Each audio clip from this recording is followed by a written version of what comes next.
Antibiotics ద్వారా అధ్యయనంలో ఎలాంటి విషయాలు జరిగాయి? ప్రస్తుతము మన సొసైటీలో యాంటీ మైక్రోబియల్ రెసిస్టెన్స్ అంటే ఏఎంఆర్ అంటాము. యాంటీబయాటిక్ రెసిస్టెన్స్ అనేది చాలా ఎక్కువైపోతూ ఉంది. ఈ యాంటీబయాటిక్ అనే రెసిస్టెన్స్ హాస్పిటల్లోనే కాదు, కానీ బయట కమ్యూనిటీలో కూడా దిస్ కాల్డ్ కమ్యూనిటీ ఏఎంఆర్ ఇది చాలా ఎక్కువగా అనిపిస్తుంది ఈ మధ్యన.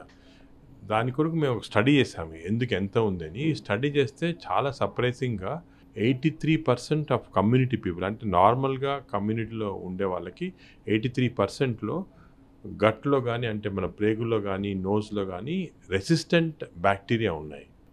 ఈ బ్యాక్టీరియా రెసిస్టెంట్ బ్యాక్టీరియా మన 83%, కానీ వేరే దేశాల్లో చూస్తే ఇటలీలో కానీ నెదర్లాండ్స్లో కానీ 10% 20%, యూఎస్ఏలో 20%, అంటే చాలా తక్కువ ఇక్కడ ఎక్కువ.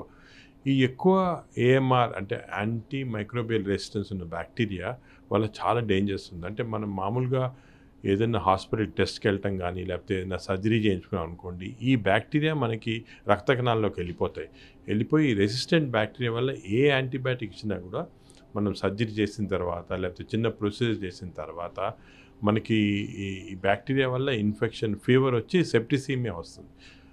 అదేవిధంగా చిన్న లంగ్ ఇన్ఫెక్షన్ వచ్చిందనుకోండి, మన బాడీలో ఉన్న ఈ బ్యాక్టీరియా రెసిస్టెంట్ బ్యాక్టీరియా బ్లడ్ స్ట్రీమ్కి వెళ్ళి సెప్టిసీమియా వస్తుంది. సో దీనివల్ల ఏమవుతుందంటే మనం ఎంత కాస్ట్లీ యాంటీబయాటిక్స్ ఇచ్చినా జ్వరం తగ్గదు, సెప్టిసీమియా వచ్చి దానివల్ల చాలామంది పేషెంట్స్ ఈ మధ్యన పెద్ద పెద్ద హాస్పిటల్లో కూడా చనిపోతున్నారు రెసిస్టెంట్ సెప్టిసీమియా వల్ల.